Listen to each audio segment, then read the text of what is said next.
attributes, the things that contribute to the health and well-being of an individual. Let's talk a little bit Absolutely. about your perspective on that. Absolutely. So, as a health educator, you become a subject matter expert in all of the things that directly contribute to a person's state of health. And so, if I asked you, what does health look like?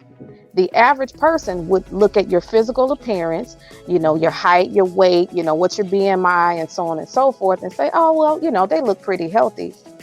But that's not always the case. There are a lot of underlying factors that directly contribute to a person's state of health and their state of wellness. So this includes things in their built environment, where they live, where they work, where they go to school.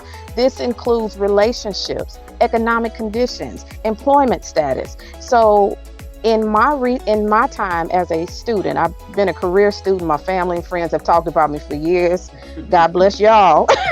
But in my time as a student, I've done a lot of research, and I focused on 4 particular areas. And so, Cortez, this ties so well into what we're talking about this morning. So those 4 areas have been spiritual, physical, psychological, and emotional.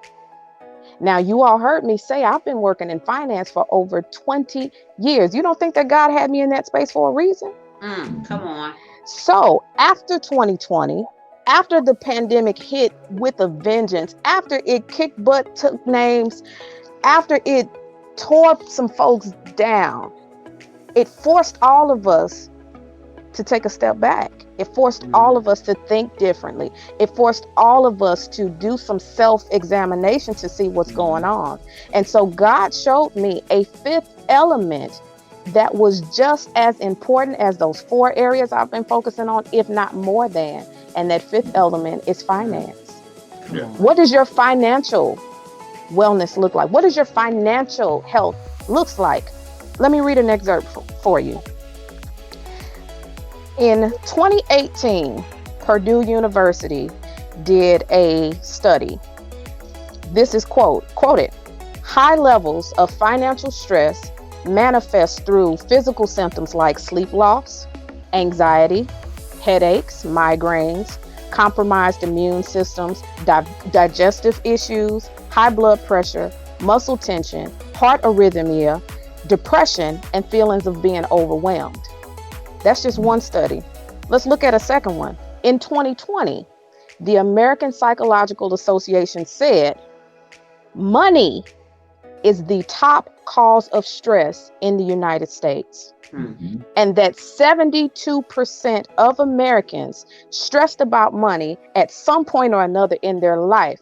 But was it acute stress? Was it just for a moment? Was it and then it went away? Or is it chronic stress? Is it something that is spanning for 6 months, a year, 2 years, 3 years? Is it something that is spanning from generation to generation?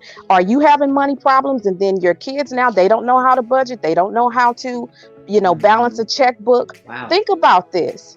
So I have identified this. So when you try to figure out where are the gaps, where are the areas that we can maybe tighten some things up, tweak some things, I call that a 4-1 gap. I do gap analysis. I always look for areas where we can improve. But the spiritual, the physical, the psychological, the emotional is often visible on the outside. If somebody's stressed, somebody's having a bad day, what? You can see it on their face, right? But their financial health, oh, we can paint that pig and make it look real pretty. We can dress it up. We can dress it up as much as we like and make it look so glamorous. And we know what social media, we all do these things do it for the gram, do it for the visual effect. But when you get behind closed doors and you can't sleep at night because your money is funny and your change is strained, let's talk about it. Let's talk about it. Who's going to start the conversations on that? Man, you talking my language. 6 Come years on. and I'm gonna go ahead and call you Dr. Nicole, because I know where you're going. We not gonna play with this thing. Dr. Nicole, 6 years in, we've been having this conversation. I go by Cortez Hustle on this show, but I am also the one and only financial health mentor. So I love this conversation, but we do have to take a quick break, guys. And when we come back on the other side of this break, we're going to have Nicole dive all the way in on how the financial actually taints and skews the spiritual, emotional, psychological.